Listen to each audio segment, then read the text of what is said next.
दोस्तों स्वागत है आप सभी का चैनल पे। मेरा नाम है कृतिक और आज के इस वीडियो में हम बात करने वाले RAM versus SSD what to upgrade first in 2022 के बारे में। मैंने पहले इस पे वीडियो बना चुका हूँ 3 साल पहले, तो अब वो गाइड पुरानी हो चुकी है लेकिन फिर भी हेल्पफुल है। देखना चाहते हो तो उसका लिंक आपको आई बटन में यहाँ पे जहाँ पे आता है वहाँ मिल जाएगा। और अगर आपको ये वीडियो अच्छी लगती है तो उसको लाइक करना मत भूलना, उससे चैनल को सपोर्ट मिलता है और यूट्यूब को भी पता लगता है कि ये वीडियो अच्छी है तो इसको प्रमोट करें और भी लोगों को दिखाएं।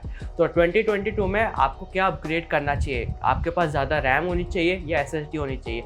मैं स्टार्टिंग में फिर से बता रहा हूँ, अगर आपके पीसी में कुछ लोग पुरानी वीडियो में बोलते थे कि वो 2 GB रैम में विंडोज़ 10 चला रहे हैं, तो मतलब ये बात ध्यान रख लो कि जो आप में जो जैसा यूसेज आपका है वैसा दूसरे लोग का नहीं रहने वाला।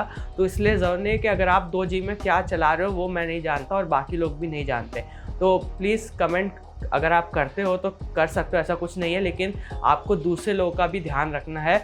आप ऐसा नहीं बोल सकते कि अगर आप 2 GB में चला रहे हो तो पूरी दुनिया यहाँ पे 4 GB इनफ है पूरी दुनिया के लिए, ऐसा नहीं हो सकता। मैं 8 GB में चला रहा हूँ तो बहुत लोग हैं जिनको 16, 64 GB, 32 GB रैम भी लगती है एडिटिंग के लिए या बाकी कामों के लिए, इतनी रैम भी लगती है। अब मैं दूसरे लोग को तो नहीं बोल सकता भाई तुम 64 GB रैम मत यूज़ करो, मैं तो 8 में काम चला रहा हूँ, तो ऐसा होता नहीं है। तो ये बात ध्यान रख लेना आप, ताकि क्योंकि सब लोग अलग होते हैं, सबके पीसी स्पेक्स अलग होते हैं, सबके यूसेज अलग होते हैं, तो यूसेज के हिसाब से पता लगता है कि रैम बढ़ाओ या एसएसडी बढ़ाओ।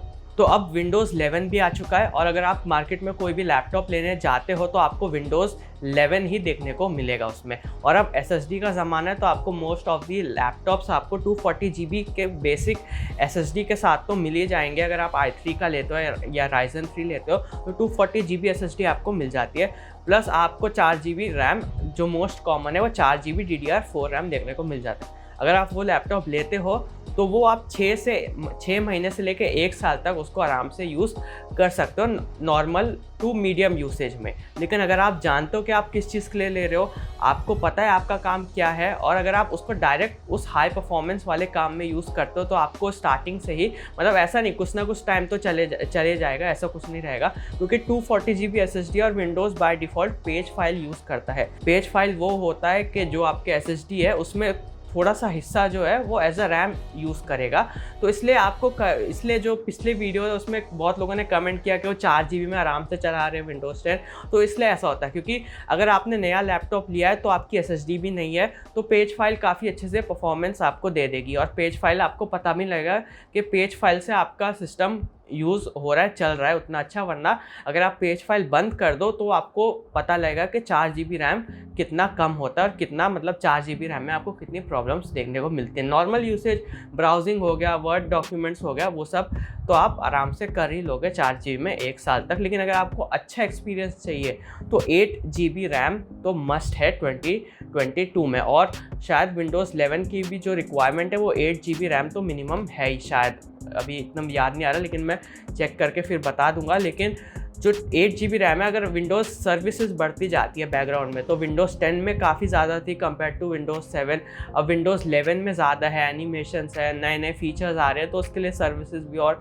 चलानी पड़ती है बैकग्राउंड में, तो इसलिए बैकग्राउंड यूसेज बढ़ जाता है। और इसलिए विंडोज़ 11 ने रिकमेंडेशन दिया है मिनिमम 8 GB रैम तो होना ही चाहिए अगर आपको अच्छे से मज़ा लेना है विंडोज़ 11 का और बाकी ऐप्स वो सब का। अगर आप चाहते हो अच्छे से चले तो 8 GB रैम तो होना ही चाहिए। अब बाकी नॉर्मल सिनेरियो की बात करते हैं। अगर आपके पास देखो, अगर बजट है, ऑप्शन है, तो आप 8 GB रैम ही कंसीडर करो, सब कुछ यहाँ पे स्मूथ आपको मिलेगा। अगर आपके पास बजट नहीं है और आप कंफ्यूज हो क्या लो, पहले तो सबसे पहले इजी तरीका मैंने उस वीडियो में बताया था, कुछ लोग समझ गए थे, बहुत अच्छी तारीफ भी की कमेंट में, क्योंकि वो वीडियो मैंने कुछ ज़्यादा ही डिटेल बना दी तो कुछ लोग उतना समझ नहीं पाए, इतने सिनेरियोज दे दिए मैंने कि ये करो वो करो। तो अभी मैं थोड़ा सिंपल रखने की कोशिश करता हूँ ताकि आप समझ जाओ, क्योंकि समझने वाला तो समझ ही लेगा, इतना मुझे पक्का पता है। तो अब जो है, अगर आप कुछ भी काम करते हो, आपने लैपटॉप तो ले लिया क्योंकि अपग्रेड तो हो ही जाता है 8 GB रैम तक, अगर आपने 4 GB भी लिया है तो भी 8 GB तक तो आप आराम से जा सकते हो सभी लैपटॉप्स में।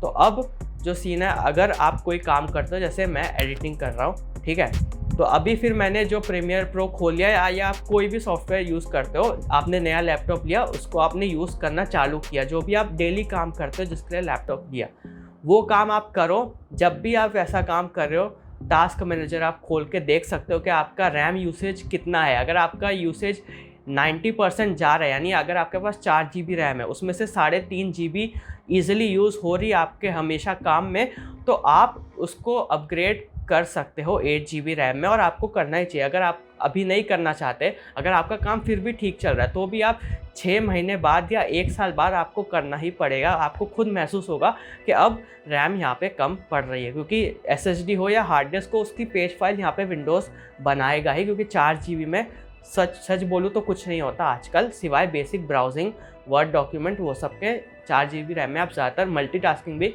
कुछ नहीं कर पाओगे। अगर आपका उतना रैम यूसेज नहीं जा रहा, आपने बेसिक काम के लिए थोड़ी यूट्यूब वीडियोस देख ली, थोड़ा ब्राउजिंग कर लिया, थोड़ा डॉक्यूमेंट काम कर लिया, बस एकदम छोटे काम के लिए अगर आपने नॉर्मल काम के लिए लैपटॉप लिया है और आपका रैम यूसेज हमेशा 60-70% या 50-60 रहता है, यानी 4 GB में से सिर्फ 2-2.5 GB ही हमेशा यूसेज रहता है, 3 GB, तो आप कंसीडर मतलब आप वेट कर सकते हो कि आप वैसे भी हैवी काम कर नहीं रहे हो, तो आप यहाँ पे टाइम ज़्यादा खींच सकते हो। और अगर आपको स्टोरेज ज़्यादा चाहिए तो आप स्टोरेज पे जा सकते हो, लेकिन जैसा कि मैंने बोला 8 GB रैम लगाने से आपको काफ़ी अच्छा एक्सपीरियंस मिलेगा, चाहे वो आप डीले करके लगाओ, ऐसा नहीं कि आपको एकदम से लगाना। अगर आपका नॉर्मल काम है तो आप बाद में उसको डीले कर सकते हो, तो तब आपकी मर्ज़ी रहती है कि आप कब लगाना चाहते हो 8 GB रैम। क्योंकि जब मेरे पास लैपटॉप था उसमें 4 GB की रैम हुआ करती थी, फिर 1 साल बाद मुझे अपने आप नीड महसूस हुई कि अब इसमें 8 GB रैम करना है, 4 GB थी अब 8 GB करना है, तो मैं 4 GB और कर ली। उसके बाद मुझे महसूस हुआ कि हार्ड डिस्क काफ़ी स्लो हो गई है, और हार्ड डिस्क जनरली स्लो ही होती है, तो मैंने फिर SSD ले ली। तो ऐसे ऐसे अपग्रेड किया जाता है, आपको अपने रिक्वायरमेंट्स जज करने पड़ते हैं कि आपके रिक्वायरमेंट्स क्या है, आपका PC कैसा चल रहा है, क्या स्पेक्स है, उसके हिसाब से आप डिसाइड कर पाते हो कि क्या है। अब जैसा कि एक और एग्जांपल सिनेरियो देता हूँ, मेरे पास कंप्यूटर में मेरे 8 GB की रैम है और मैं एक गेम खेल रहा हूँ, और वो गेम हमेशा 7 GB रैम ले रहा है 8 में से। अब मेरे पास खाली बची 1 GB।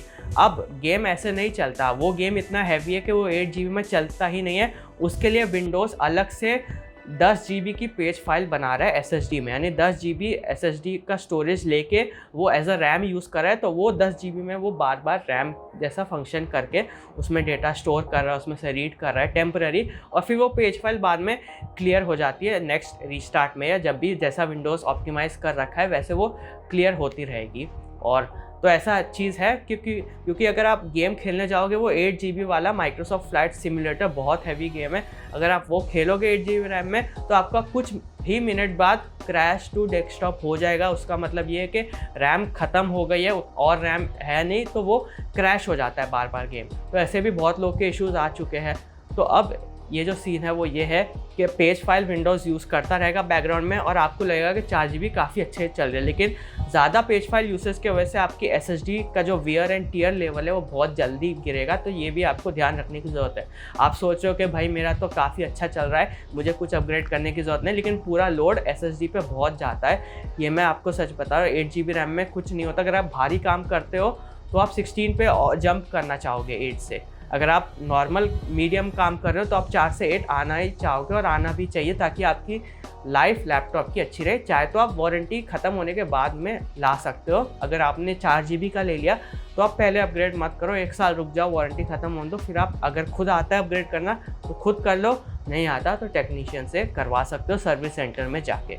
और अगर आपके पास देखो SSD का तो चीज़ सिंपल है, हार्ड डिस्क बहुत पुरानी ज़माने की चीज़ हो गई अब, और उस पर मतलब काफ़ी हार्ड डिस्क जल्दी ख़राब भी हो जाती है अगर आप उस पर हैवी काम कर रहे हो। तो अगर आपके पास हार्ड डिस्क आई है आपके लैपटॉप में 4 GB रैम के साथ हार्ड डिस्क आई है, तो आप 240 GB SSD में पहले अपग्रेड कर सकते हो। अगर आपका लैपटॉप काफ़ी न्यू है और आपका यूसेज नॉर्मल है, तो आपका रैम ज़्यादा यूज़ हो नहीं रहा, 4 GB, और बेसिक काम है बहुत, तो उसमें ज़्यादा रैम यूज़ भी नहीं होता। तो अगर आप वैसा सोच रहे हो तो आप पहले, अगर आपके पास हार्ड डिस्क है तो पहले SSD में जाओ, फिर आप रैम में आ जाना, क्योंकि बहुत लोग की प्रॉब्लम जो है वो SSD लगा के सॉल्व हो जाती है।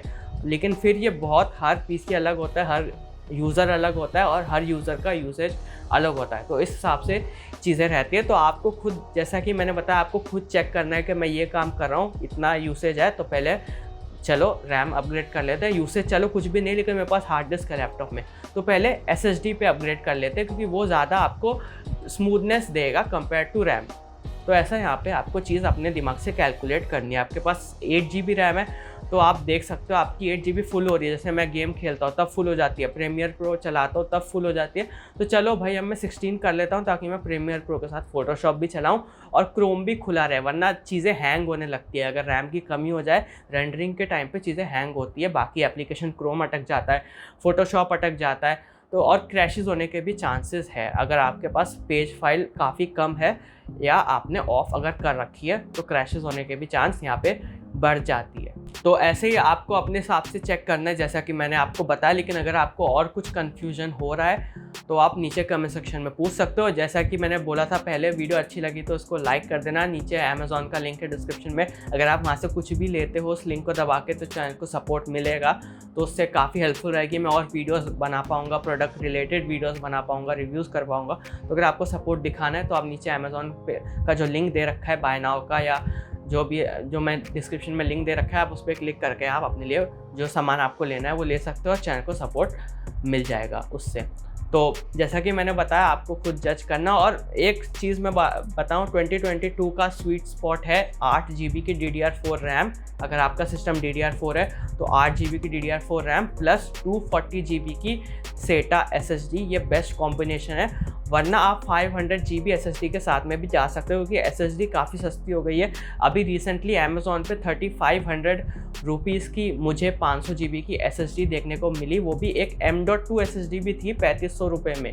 तो SSD के प्राइसेस भी काफ़ी नीचे आ रहे हैं धीरे धीरे और काफ़ी बजट फ्रेंडली हो रही है। तो हार्ड डिस्क से अच्छा तो आप SSD लो, SATA लो या M.2, वो आपकी मर्ज़ी है। और नीचे मैं कुछ अच्छे SSDs के भी लिंक दे रहा हूँ, तो अगर आपको लेना है तो आप वो भी ले सकते हो। वीडियो अच्छी लगी तो लाइक करना, शेयर भी करना अपने फ्रेंड्स के साथ जिनको ये वीडियो हेल्पफुल लग सकती है। और ऐसी इंटरेस्टिंग वीडियोज़ के लिए चैनल टेक्निकल गाइड KV को अभी के अभी कर लो सब्सक्राइब। आज की इस वीडियो में इतना है और ये वीडियो देखने के लिए आप सभी का बहुत बहुत थैंक यू।